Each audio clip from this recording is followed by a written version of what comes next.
Turn me up some. Whoa, whoa. Turn me up some. 4, 3, 2, 1. Hey guys, welcome to another Rant show. Yes, I know this will mark another one. Round of applause, yay! Another one that has been late. God, I am not good with keeping up with my schedule. Oh, Lord help me, please. This is getting frustrating, especially for me. The whole reason why I set myself a schedule for videos that I put up on YouTube is so I could try and get rid of my procrastination. And lately, it seems not to be helping.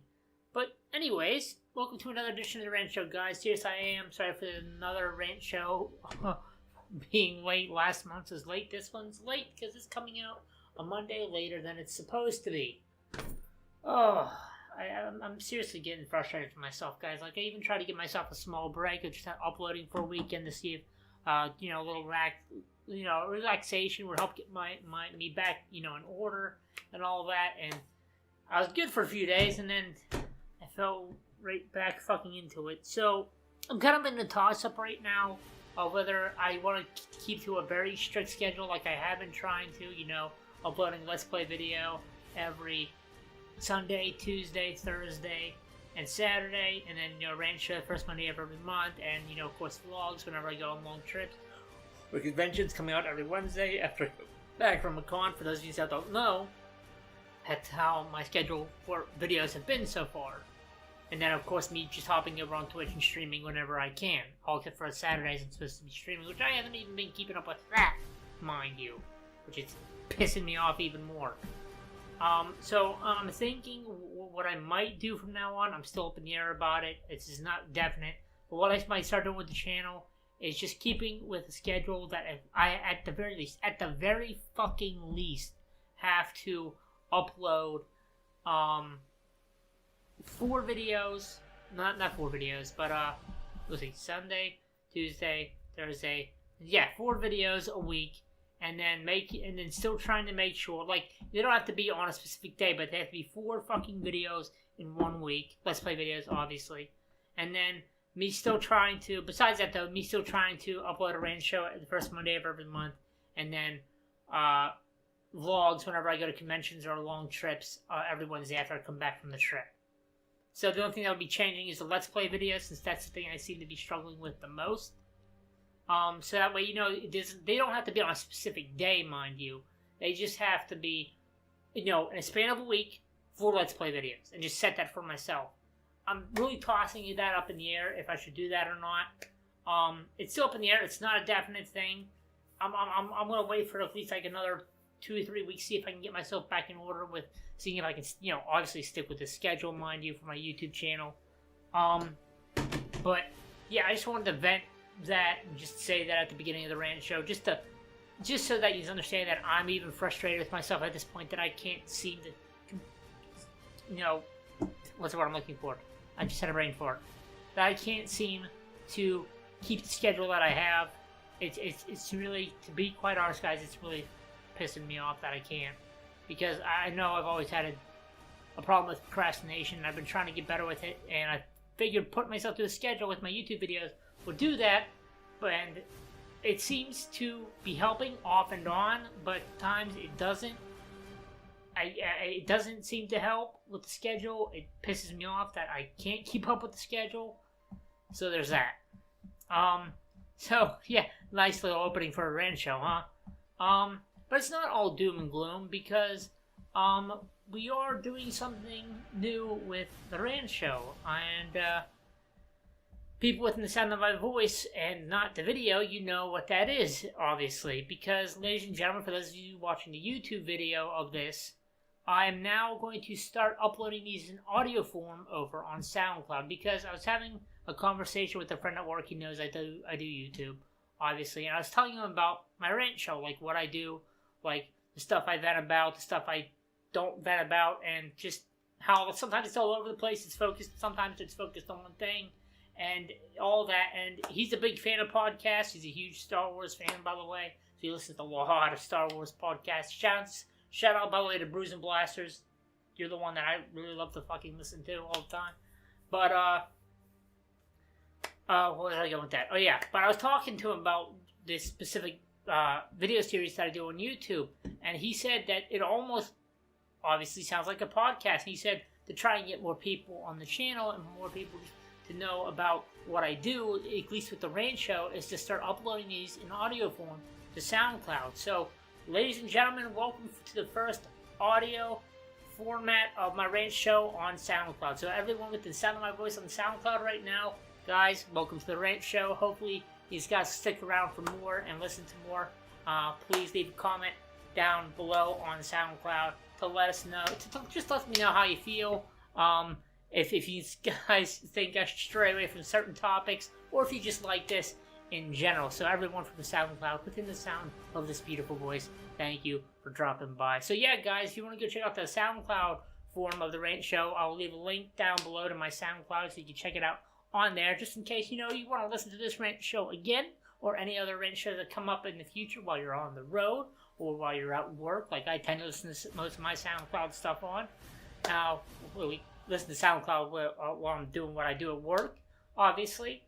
So yeah, from now on, these are also going to be the audio forms of this are also going to be going on SoundCloud, and also in the near future, I'm also probably going to try and see if I can start uploading these as well in audio form over to iTunes. So I'll be on the lookout for that as well. So everyone from SoundCloud, once again, welcome. There's a few things that you guys should know over on SoundCloud that are listening to this right now. I tend to repeat myself a lot.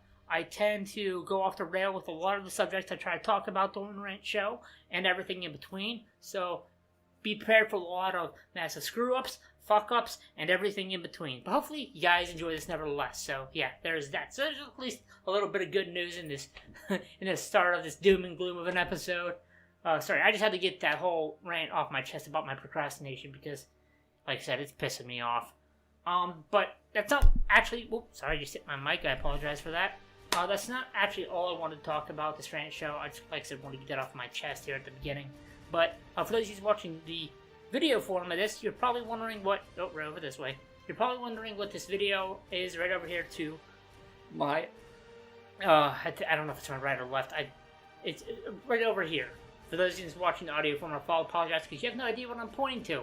But this is actually what we're going to be talking about this episode of the Rant Show. For those of you listening to the SoundCloud version, we are about to watch a video on YouTube, obviously, simply titled, Is Star Wars The Old Republic Worth Returning To in 2019? For those of you that have watched my Rant Show here in the past, you'll know I have ranted about Star Wars The Old Republic, the MMORPG that came out in 2011 here on the show before. My most recent beef with the game has been how you can pretty much just do the DLCs and join these join these group sessions at any level. I personally think there should be a level requirement for it, but you can pretty much just join at any point. If you guys want to listen to that, obviously, by the way, I will leave a link for that specific episode where I ran about that in the description below over on my YouTube channel. I'll remind myself to leave a link over on the SoundCloud audio form of this as well, and below the audio thing, obviously. Wow, great start to the episode. I'm already stumbling over my own words. But yeah, what we're going to be doing here is, I've not watched this video yet. I've not watched this, words please, Karu. I have not watched this video yet, by the way. I recently got into playing Star Wars The Old Republic again here. I get into these random spurts where I just get in the habit of wanting to play the game again. This time it's probably going to be a long spurt, as you will, of me playing this because I recently not only started streaming this over on Twitch, I also recently started making a Let's Play series out of this over on my YouTube channel here as well. And I was trying to look up on YouTube on how to do a certain part of a mission I'm on with one of my characters, and I saw this video randomly pop up. Is Star Wars worth returning to? Into Star Wars: The Old Republic worth returning to in 2019? And it piqued my interest, and I wondered whoever the person who made this video, which their name, God, I had the video enlarged so I can't see their YouTube name. Or I'd say it right now, but I'll leave a link in the description below to the actual video so you guys can watch it for yourself and not just watch it on the YouTube version or listen to it on the audio version over on SoundCloud. But I haven't watched this video yet, but I'm honestly wondering this person's aspect. And, you know, this has a decent amount of views. It has over, like, at the time I'm watching this, it has, like, a little over, like, 300,000 views. And it's just put up, like, maybe a month and a half ago. So, you know, good job on the creator for that, by the way, because that's a decent amount of views. So, once again, good job for that. But I am actually very curious if they personally think, because from what the videos I saw on their channel and the description of the video itself, it seems like they're an avid Star Wars fan and an avid fan of, you know, the MMORPG itself. So I'm curious on what their take is if, honestly, this game that came back out in 2011 is still worth playing in 2019. Like, if they honestly think it is. Because I know there are other MMOs and MMORPGs that have been around forever, like World of Warcraft, that people are still playing to this day. So obviously there are MMOs that can, you know, have a huge-ass lifespan. But is Star Wars The Old Republic one of them? Now, I really don't have opinion on the matter. I just love playing this game whenever I feel like playing it, to be honest. Even though, like I said, I do have my own issues with it. But I'm curious to see what other people think, including this person right here. So, what we're going to do this Rant show, we're going to do something that we really haven't done before. And we're actually going to watch their full video. It's about 20 minutes long, so this is going to be a long Rant show, by the way, forewarned. Although, I might cut this down so it might not be exactly 20 minutes for you guys. But we're going to watch this video, see what they have to say. And at the end, we're just going to discuss, and I'm going to obviously say how I feel and address some stuff that they might mentioned in the video. And then, if you guys have any thoughts or comments you'd like to make yourselves about the video, or for those of you listening to this in the audio format over on SoundCloud, if you have any thoughts, you know, or any opinions on what this person said or what I say at the end of this, you know, let me know in the comments below. I'd love to have a back and forth with you guys, as always. So, I'm going to quit my rambling. I'm going to hit the play button on this video. We're going to listen to what this YouTuber has to say. If they honestly think that in 2019, 8 years after this MMO has been made, if it's still worth playing to this day. So we're going to see what they think. We're going to discuss, maybe pause at certain points to discuss certain parts, and at the end, I'll give my opinion. And once again, I'd love to know your guys' opinion in the comments below. So yeah, we're going to be discussing more Star Wars The Old Republic. I hope you guys are ready. I'm going to hit play on this video, and well, we'll see what they have to say. Once again, the link for their video, because obviously I'm going to give credit where credit is due, will be in the description below of SoundCloud and YouTube. So please, after we're done with this, go check out the video for yourself. Give their channel a view overall. And if you feel like that their channel is something you're interested in, be sure to subscribe to them as well. Yeah, the link for their video will be down below so you can check it out later if you want, as well as, you know, obviously watching to it or listening to it on here. But I'm going to quit my rambling now. We'll hit play on the video and see what they have to say, and see if Star Wars The Old Republic is actually worth playing in 2019. If you used to play Star Wars The Old Republic and have been wondering about whether it's a good time to return to the game, this video will go through all the pros and cons about the game for returning players, whether you last played a year ago or haven't played since the launch of the game. If you're a new player, you'll want to check out my other video, Is SWTOR Worth Trying, instead. While whether the game is worth trying is sorry, I'll pause it right there. Obviously, I just mentioned that there is another video they made addressing for people who are just starting the game fresh, have never played it before. They said they mentioned words, Caro, for the love of God. They just mentioned that they made another video addressing if Star Wars is worth playing for people who have not played it before. They said they made another video about that. I'll leave a link for that down below in the description as well, so you can check out that as well. But this video is specifically for people who obviously played it in the past and talking about if it's worth coming back to in 2019. Okay, you quit my rambling now. Get back to the video. It's a fairly easy question to answer. Whether it's worth it for you to return to SWTOR after playing it in the past is a lot more of a nuanced question to answer. Let's first go over the cost of the game. If you haven't played in a while, you may notice that the game is now available as a free-to-play game and has 4 expansions. The free-to-play model allows new players to hop into the game without having to commit with their wallet, and allows them to play from levels 1 through 50 and experience all 8 of the class stories. But free-to-play accounts do have some restrictions. For example, they cannot hold more than 200,000 credits and can't wear certain types of gear. If you're a returning player, there is a good chance you might actually be a preferred player rather than a pure free-to-play player. Preferred players are players who have paid for a subscription in the past or bought the game way back when, and preferred players have less restrictions than free-to-play players, but will still be hit with some restrictions. The good news is both free-to-play and preferred status players are more than able to hop back into the game after a break and can visit their characters, continue their class stories, and check out some of the new content in the game for free. The biggest issue you'll likely face will be the lack of access to the newest expansions when you reach your max level. What expansions you have unlocked is based on when the last time you subscribed was. Beware that if you're returning on a max level character, you'll run into a lot more free-to-play or preferred restrictions if you decide not to subscribe. I do have some really great news about unlocking the expansions though. You can unlock all the current and past expansions simply by subscribing for 1 month at about $15 USD. You no longer need to buy each expansion individually. Awesome. That means if you haven't subscribed in years, you'll get Rise of the Hutt Cartel, Shadow of Revan, Knights of the Fallen Empire, and Knights of the Eternal Throne for only $15, less than the cost of a single expansion in the past. Best part is, you can even unsubscribe the next month and you'll keep your access to the expansions you unlocked permanently. Now let's cover the leveling experience. Returning players have a couple huge reasons why they might want to return to the game and level a new character, or continue leveling an existing one. The main class storylines are exactly the same as they were when the game launched, which is a good thing because they're fantastic.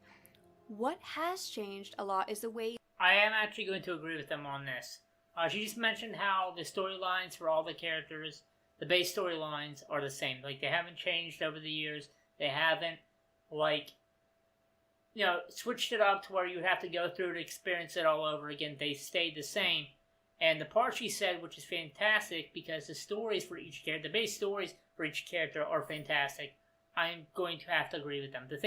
One of the main things that keeps me coming back to this game, after taking breaks off and on, obviously, is the story. I'm a huge story person when it comes to video games, and one of the things I will definitely give Star Wars: The Old Republic credit for, and BioWare credit for, is that with each character you play, they have a very in-depth storyline. And even if you've played it once, the stories are so good, at least for me and people I've talked to, it's worth coming back and playing again, just to see where other choices take you, or if you just love the way you played a storyline before, that's good as well. It gives you a reason to come back and even play a character over again if you want to, because the storyline is that good, which obviously she just said as well. But once again, getting back to the video. you level, gain XP, and many convenience perks that have been added along the way. First of all, when it comes to leveling, a huge shift was made in the way players are encouraged to experience the game.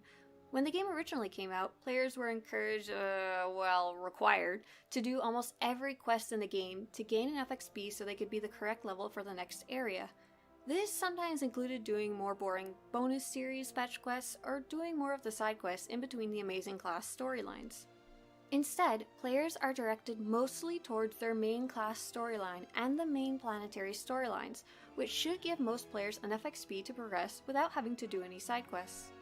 To prove my point, I've been leveling on my alternate free-to-play account, and even without the boosted XP of subscribing, I'm about level 50 from doing every single quest I found, and I'm only halfway through my class story. A little over-leveled much?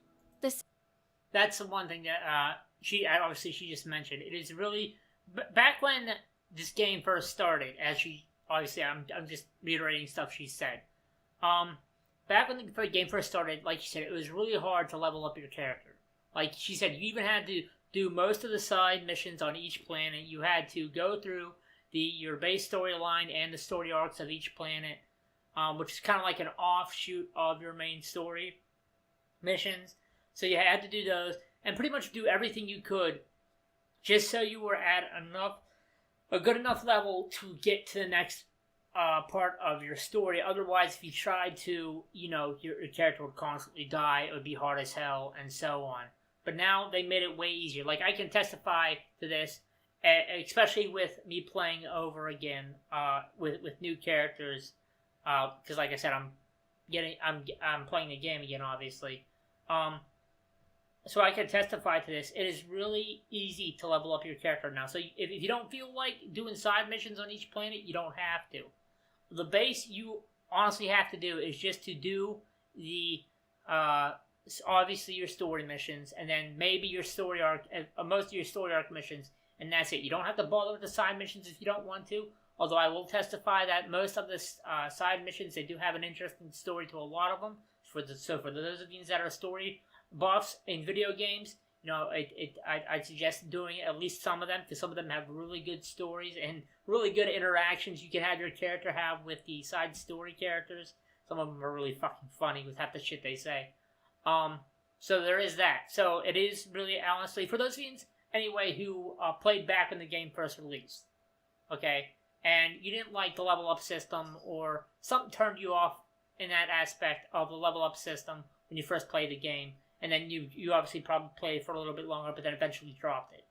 If you're thinking about coming back to it, it is, but you're still iffy if the level up system is any easier, it is a lot easier. Like she just said, and like I'm reiterating, it's a lot easier. You don't have to bother into side missions if you don't want to, as long as you do, obviously, your storyline quest, and most of the story arc quests, you're good. So it is a lot easier to level up now, which ain't necessarily a bad thing. I know it might be a bad thing for some people, because people like the grind of leveling up. But for most who, obviously don't want to do every single quest every single time, especially if they're only side quests and have no attribute to the main story, obviously then I can understand. But yeah, so really easy to level up. In my opinion, that's a good thing. Setting to toggle the visibility of those side quests is available on your map in-game. There's also some great news when it comes to over-leveling. The game's introduced level syncing to planets, so you can earn experience from quests that are far below your level. If there's a cool quest on Drummond Cost you want to go back and do, but you're now level 48, no problem, you'll be temporarily synced down to level 12 while you're on that planet, and in return you'll get the appropriate amount of XP that you would get at that level. Even better though, you get to keep all the abilities you would have by level 48. Nice. It also makes the game even better to play with friends. You can join low-level friends for quests, and you'll still be getting an appropriate amount of XP for completing them, and no longer have to worry about staying in the same level range. On top of the levels... the one thing I will say about that is that's true. Pretty much what she's saying, for those of you that might have not understood. Say, like, I have a character who's at level 60. But I will go back to, I have a Sith character who's at level 60, and I want to go back to Drummond Cost because there's a mission that I forgot about that I still wanted to do. Well, you can still do that. It's just whenever you go to Drummond Cost and you start that mission, it'll knock down your level. What it'll show is, where it shows, for those of you that played the game before, obviously you know what I'm talking about. But where it shows your level, it'll show a little tiny arrow right beside your level, and it'll show the arrow pointing down, and it'll show another little number, which is the appropriate level for that mission. It'll temporarily knock your level down to that mission, down to the level required for the mission, and you can still do it. But like she said, the really good thing about this is it doesn't strip away any of the powers you've gotten to level 60. It doesn't strip away any of the armor you have that you got at level 60, or your lightsaber or anything. So even though you're at level 14 at the moment, you still have the same power, your lightsaber still does the same damage, and so on and so forth. So it's still, I know some people, this might get on your nerves, that it's still very easy to kill all the enemies that you might run into at that mission, because of how powerful your weapons are, obviously. But that is cool that they at least, made it an option now to where you could still go back and do old missions, whether they're like weekly missions or they're ones that you might have missed when you were at a lower level. It's a nice thing that I think BioWare added to the MMO. It's a really nice touch in my opinion. So no matter what level you're at, you can go back and do any mission you want, any mission you might have forgot. It's nice. Sync and the increased XP gain, all planetary speeder points are now automatically unlocked. That means you don't have to walk all the way to the furthest outpost the first time you need to go there. Quick travel points are also automatically unlocked when you walk near them, so you'll never miss out on one if you aren't paying attention. But wait, it gets even better. You can now also travel from planet to planet without having to go to your ship by opening the galaxy map that's available to you almost anywhere. Wait, one more thing. Now that all the heroic quests are repeatable, you can pick up the heroic quests from the fleet, and they will come with the option to automatically travel to the heroics planet and start point. Nice. In short, you can spend less time on traveling if you want to, and more time getting into the story. When you combine all of these things, it makes... I can't testify to that heroic statement she just said, because I've done that before. It's really nice that you can naturally just access the hero quest on certain terminals. You don't have to be on the planet itself, and it will automatically transport you to where the heroic quest is. It's a really nice touch, so that way you don't have to waste time, hopping in and out of your ship every single time. For a really nice leveling experience where you can spend more time enjoying the story and less time traveling or worrying about your level. Next up, let's talk about the current difficulty of the game. Returning players who had difficulty with combat may be pleased to know that the game is now much easier to play. One of the main focuses of the game is story, and the developers have made changes to make the game more accessible even to the most casual players. One of the main focuses of the game is the story, and the developers have made changes to make the game more accessible even to the most casual players. This includes making the fights in the original class stories easier, making heroics soloable, adding the option of soloing some of the important story flashpoints with an all-powerful droid who will heal and tank for you, and allowing players to make their companions... Being able to do some flashpoints on your own, by the way, with a heroic droid that can heal you and help attack enemies for you, in case you don't have anyone to play the flashpoints with, I can attest to, because those things that are, watch my Let's Play series of the Old Republic that I'm doing right now on YouTube. I just recently did a flashpoint on my own, and the, tank droid that she was talking about that follows you and helps you and heals you when you need it, obviously he was with me, so I can attest to that as well. Companions incredibly strong. At times, your companion... Which is... Sorry, I keep on stopping the video. Which is a really nice touch, by the way, because I really don't have anyone to play with besides my little brother. So when he's not available, it's nice that I can hop on a hop on a flashpoint mission by myself and not have to worry. Companion may be even more powerful than you are. Did I mention they've changed it so now any companion can tank, DPS, or heal? The leveling content being extremely easy is a pretty unfortunate thing for players looking for a challenge though. The good news is there are more challenging modes available for players at later levels. Players who have access to the Knights of the Fallen Empire expansion and its sequel have the option to play through its chapters on Story Mode, Veteran Mode, or Master Mode, and even Veteran Mode can be a decent challenge for experienced players. Personally, I really like to be able to play the story on a more difficult mode. There's also Veteran Mode and Master Mode operations for players who enjoy challenging group content, and players who enjoy player versus player content can hop into ranked PvP. When players ask about whether the game is worth returning to or not, they're also asking about the game's population and whether the game is dead.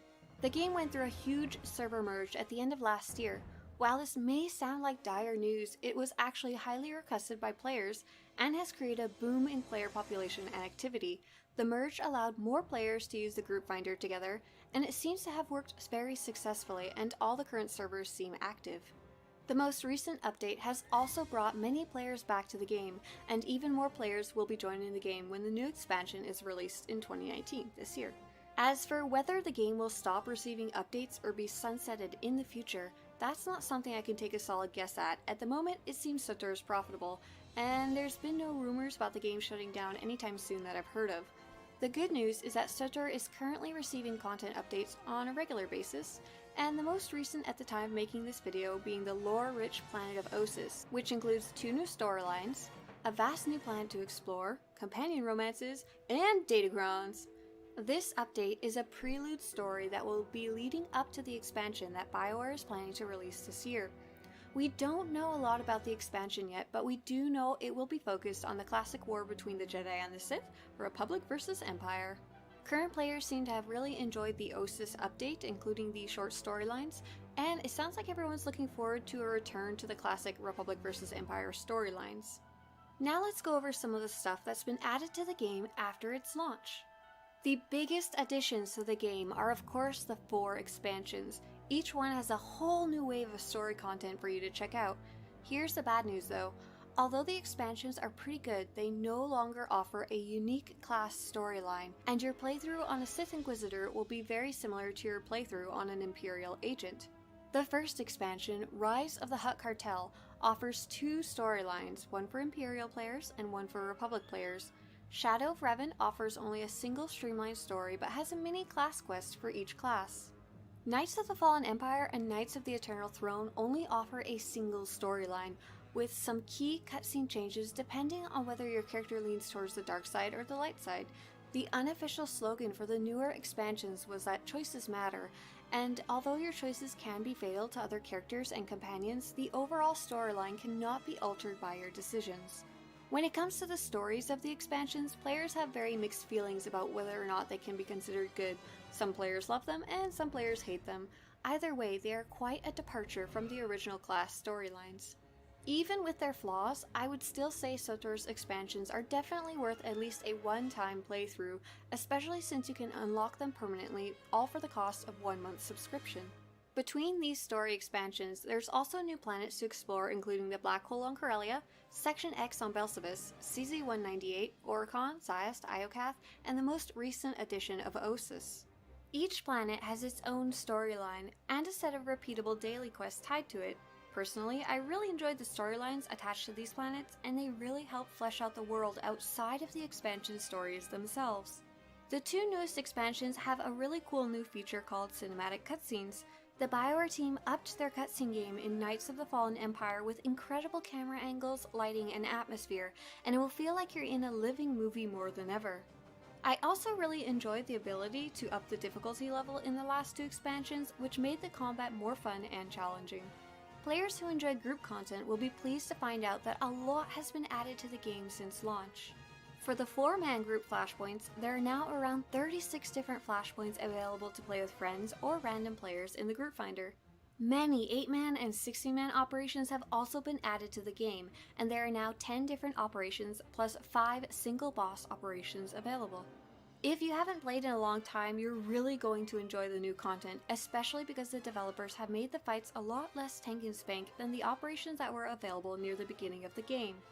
If you're hopping into operations, expect a lot of surprises along the way. Operations have also had a nice change in that all players level 50 or higher who are subscribed can jump into story mode operations without needing any gear. You only need at least one piece of gear in each slot, and your character's gear and level will be bolstered appropriately. That means you don't have to worry about gearing up before jumping into operations these days. Just be familiar with your class and your class's abilities before you jump right in. Now let's go over the actual list of PvE content that's available in the game at the time this video was released. For flashpoints, on top of the original 15 flashpoints, we've got 2 Rakghoul flashpoints that were released near the launch of the game called Kaon Under Siege and Lost Island, 2 flashpoints on a planet of CZ-198 called Zerka Corporate Labs and Zerka Core Meltdown, 4 flashpoints released as part of the prelude story to the Shadow of Revan expansion called Incursion on Korriban, Assault on Tython, Depths of Manon, and Legacy of the Rakata, 2 flashpoints on the planet of Rishi as part of the main Shadow of Revan expansion called Blood Hunt and Battle of Rishi, 6 different Star Fortress flashpoints that are tied into the Knights of the Fallen Empire expansion, though I usually only count them as one since they're very similar to each other, 10 uprisings, which are pretty fun, and very short flashpoints without any story cutscenes, each one set on a separate planet and having different fun new mechanics. And 3 story-heavy flashpoints that wrap up the storyline of the Knights of the Eternal Throne called Crisis on Umbara, A Traitor Among the Chiss, and the Nathema Conspiracy. On top of all those new flashpoints, many of the flashpoints from the original launch of the game now also have a solo mode available, so if you missed out on doing them when you played because you couldn't find a group, here's the flashpoints you can now play solo. The Esselis Republic side, Black Talon Imperial side, Terrell 5 and Maelstrom Prison Republic side, Boarding Party and the Foundry Imperial side, Directive 7 and the Battle of... The boarding party, for those of you that are wondering about the flashpoint I was talking about, I did recently in my recent Let's Play video here on YouTube of this game. It was the boarding party, just for those of you that are curious. Of Ilum and the False Emperor. In short, the flashpoints that are key points in the story of the Old Republic can now be played solo or in a group. Players who haven't played in a long time who enjoy operations won't be disappointed either. Here's what's currently available in the game. Eternity Vault, Karaga's Palace, Explosive Conflict, Terror from Beyond, Scum and Villainy, Dread Fortress, Dread Palace, The Ravagers, Temple of Sacrifice, and Gods from the Machine in Story Mode, Veteran Mode, and Master Mode, the last of which was released near the end of last year. Players who enjoy player versus player content also have some new maps to discover depending on when they last played. In addition to the original 3 PvP maps, there is now 3 Hutball maps, each one with a different layout and different traps, Ancient Hypergates, and Odessan Proving Grounds, which have entirely different rule sets compared to the original maps, a reskin of Alderaan Civil War set on Yavin, and 6 new arenas, which are objectiveless death match maps, including the newest map set on Rishi, the Mandalorian Battle Ring. With the addition of player housing, there has also been a renewed interest in dueling with guilds and groups of friends in the private stronghold instances where you can create your own arena layouts. The most recent stronghold, the Rishi Hideaway, also has an area that you can turn into a Hutball map or deathmatch map with your own layout. If you'd like to try your hand at PvP in the sky, Galactic Starfighter was also added to the game, which allows you to pilot your own spaceship against other players. Unfortunately, this mode of play is one of the least popular in the game, and it can sometimes be difficult to get into matches, but the players who do enjoy it really enjoy it, so it is possible to find Starfighter communities to group up with. There is a total of 4 space PvP maps available, with the newest one being Battle over Iokath. Gearing has changed a lot in the last few years. With the launch of the last expansion, a new style of gearing was introduced that revolved highly around loot boxes and random chance.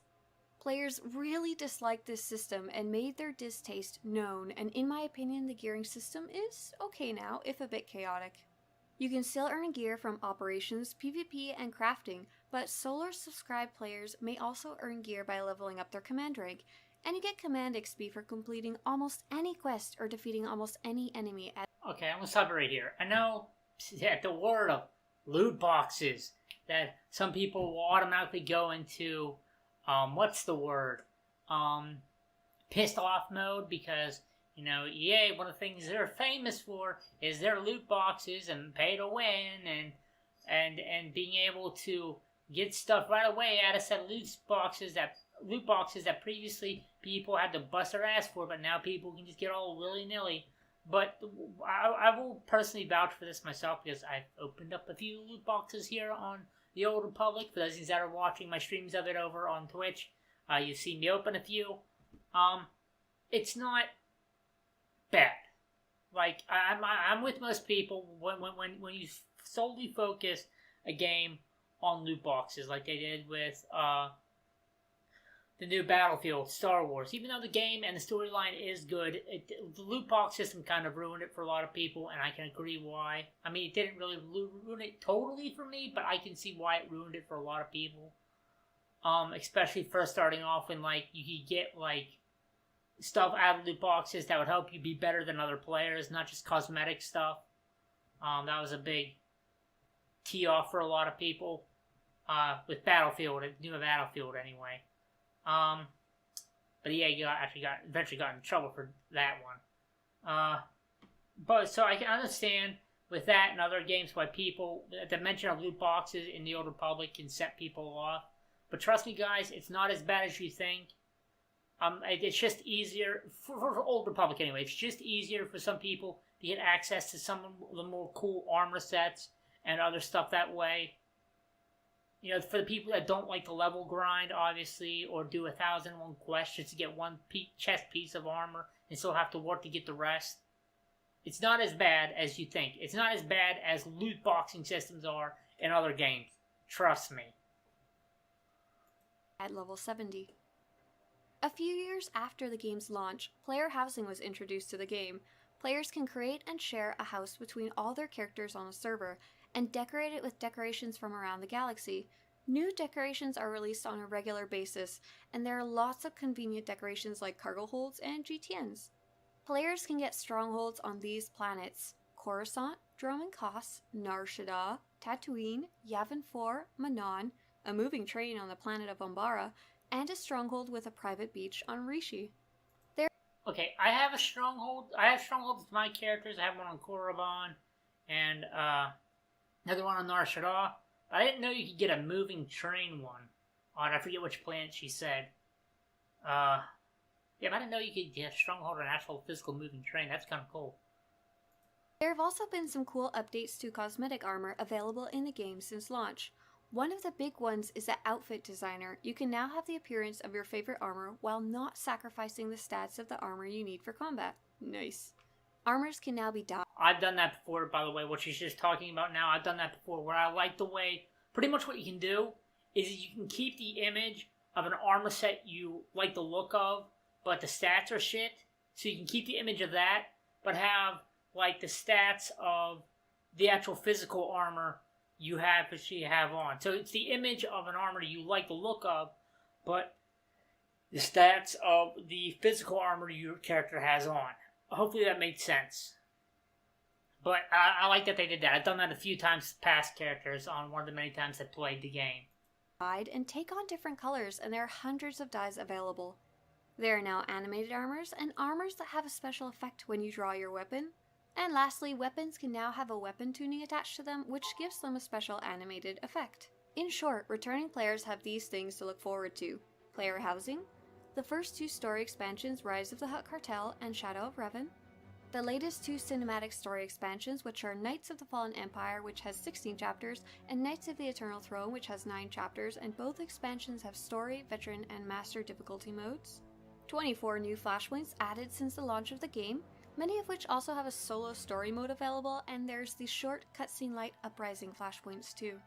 A total of 10 operations are now available in various modes, more PvP maps, Galactic Starfighter, and lots of nice quality of life upgrades along the way. If you didn't hear a single thing on that list that caught your interest, then returning to the game might not be worth it to you. If you have taken a long break or haven't played since the launch of the game though, there has been a ton of content added over the years to dig into, and you don't have to break the bank by buying each expansion now that you can unlock them all through your subscription. So is Star Wars: The Old Republic worth returning to? The question is going to be based mainly on the reason you left in the first place and how long ago you played. If you left near the launch of the game because you felt there wasn't enough content available, you're going to be blown away by how much is available now.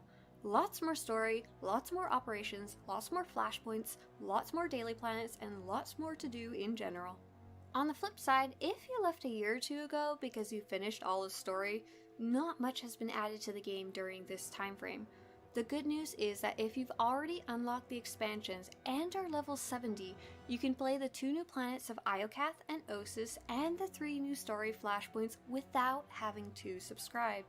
If you left before you ever even reached max level, I think it would be worth it to return now that leveling has been streamlined. You'll get to endgame a lot faster and can focus on the best storyline and skip the side quests. If you left the game because you didn't like the graphics or animations, although the graphics are better than they were at launch, at their core they are still the same style 7 years later. Same thing with the combat. If you didn't enjoy SWTOR's combat, it hasn't changed much since launch.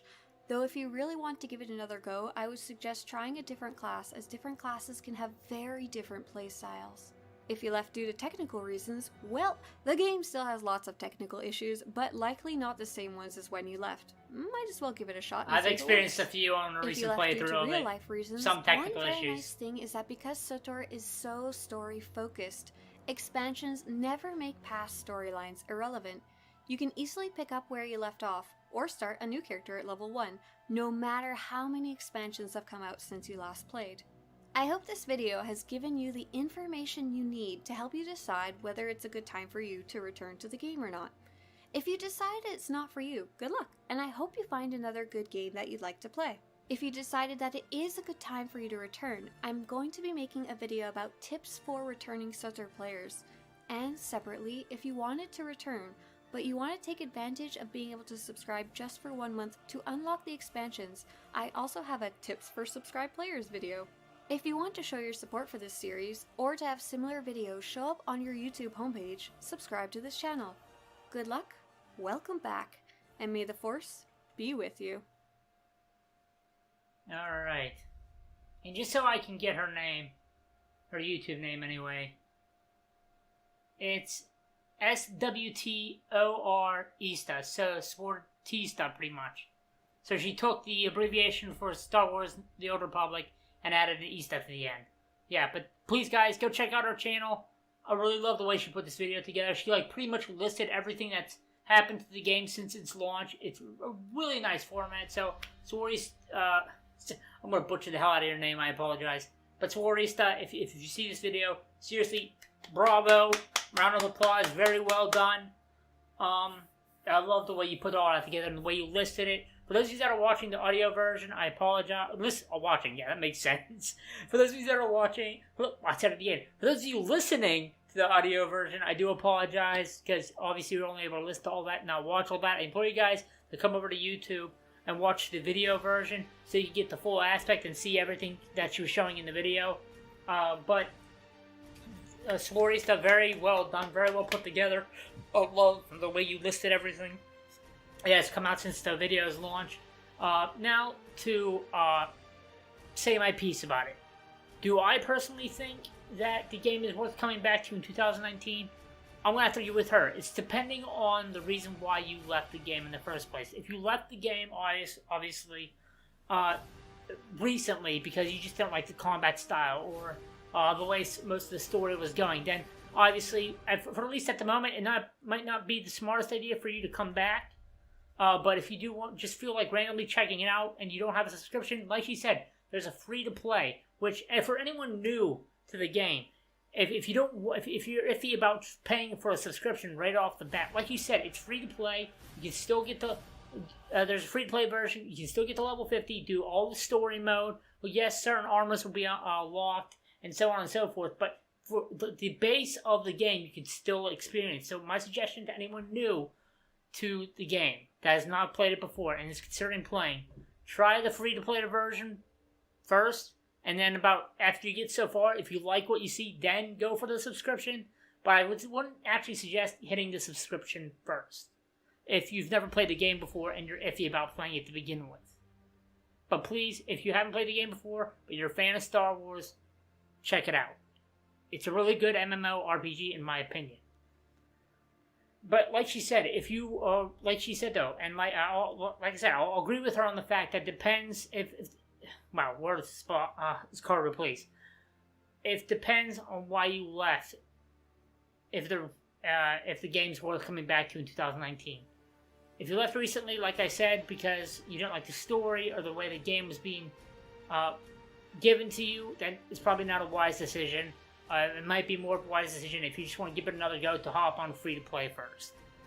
But if you left back when the game first launched because there wasn't a lot of content, like she said, or because there wasn't a lot of story, or just you don't like the combat system and the way things are, it might be worth a shot to come back and play the game again and give it a second go. Because trust me, a lot, like she even listed in the video, a lot has come out since 2011.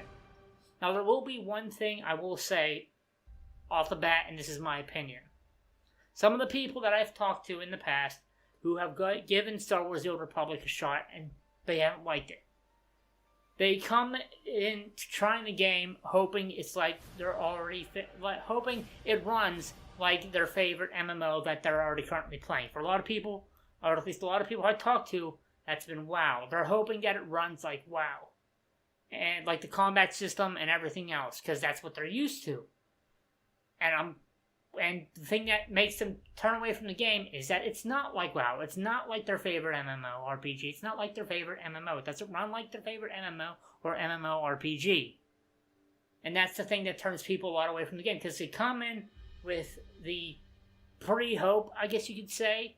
They come in with the thought process that they want it, or they're hoping, or that they're expecting it to run like MMO that they already love playing.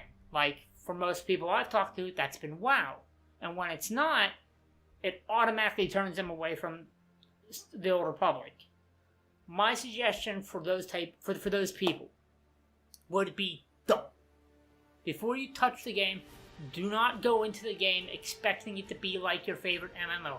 I understand that you love the way your MMO runs, with the combat system and everything else, but do not go into another game hoping it's like a previous game you played, because that's what I think destroys people's opinions on games, and not just MMOs, video games in general, is they're hoping it's like another one. They hope it's like they're hoping. What's another good example I can give? They're hoping that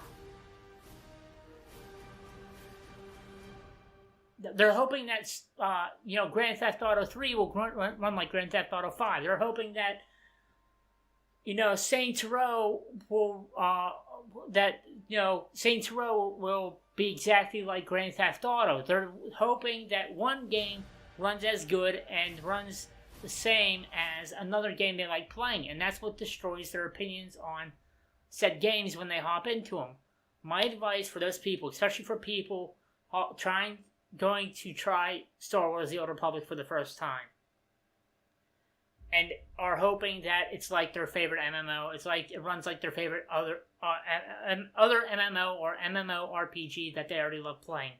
Do not go into the game hoping or expecting it to be like that. Come into the game fresh. Do not hope, direly hope it's something that you want, that you're expecting it to, you're expecting. Do not go into the game expecting it, or saying it needs to run this way. Or don't run into it expecting for the combat system to run like the previous game you've already played. Just go into the game, go into the Old Republic, just wanting a good game. Wanting a game with a good storyline, and that's it. And I promise you, if you can go into the Old Republic with that type of headspace, you'll enjoy the game. Don't go in expecting it or hoping it's like your favorite other MMO you like playing. That you're hoping that the combat system in the Old Republic is the same as this other MMO. Just go into the game wanting a good storyline and just wanting a good game. And I'm almost guaranteeing you, if you go into the Old Republic with that headspace, not hoping it's like something else, like another game you like playing, that you will enjoy. Not that you'll think it's the best game out there, obviously, but at the very least, I'm almost guaranteeing you will at least enjoy the game. That's one thing that obviously should have mentioned in the video that I want to say my piece about at the end here, is that one of the things that I've talked to people about when I've asked their opinion about the Old Republic is they hate it because it doesn't run like WoW. They hate it because it doesn't run like Black Desert. They hate it because the combat system isn't the same as WoW. They hate it because the combat system isn't doesn't run the same as Black Desert. They hate it because it doesn't run the same type of way as there's this other MMO, or the combat system doesn't run as same as this other MMORPG that they like playing. Don't go into the Old Republic hoping it's like that, or expecting it to be like that. Just go into playing Star Wars: The Old Republic just hoping for a good game with a good storyline. And if you can go into the game with just that in your head, in that type of headspace, I'm almost betting you won't be disappointed. But that's just my opinion and my advice. Once again, guys, for those of you that are listening on SoundCloud or watching this on YouTube, I would like to know your opinion. Do you personally think that Star Wars: The Old Republic is worth coming back to in 2019 for people who have not played it for a while or have not played it yet? Do you think it is worth it? Whether it's a free-to-play version or doing a subscription version, either or, do you honestly think it's worth it? From when the game started to what the game is now, do you think it's worth getting back into? Me personally, since I'm a Star Wars fan and I'm a fan of good-ass storylines, I personally think it is, but that's just my opinion. And we all have different ones. So what's yours? Let me know in the comments below. I'd like to have a discussion with you guys discussing this, or what other or really any other thing you might like to discuss. So once again, let me know your thoughts about this or anything else in the comments below.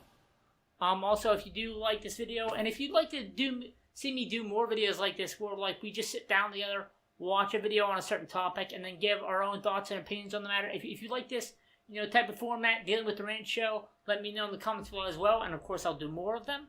Once again, everyone listening on SoundCloud, guys, welcome. Please check out my YouTube channel when you have the time. I'll leave a link for that somewhere down below. Below, obviously, this audio file. And, yeah, I'll see you guys later. As always, peace, love, and chicken grease. Over well. I'll see all my Spark Watchers later. As always, welcome to my domain. Thanks for watching, guys, or those on SoundCloud. Thanks for listening. And I'll see you guys later. Please remember, guys, that for those things on YouTube, anyway, to hit that like button if you like this. And let me know in the comments below. And for those things on SoundCloud, remember to hit that heart. Let me know what you think about this. If you liked what you heard, what else you might like to hear me talk about in the future. And I'll see you guys later. And please give my YouTube, for those of you guys listening on SoundCloud, please give my YouTube a look. I hope you guys like what you see. But I'm going to leave it off here, guys. I'm going to quit my rambling. I'll see you guys later. Thanks for joining me on another edition of the Rant Show. And I'll see you next time. As always, and forever, peace. Also, please go check out SWTOR's channel when you have the time. Link for that will be down below as well as a link to the actual video we just watched. I'll see you guys later. Peace.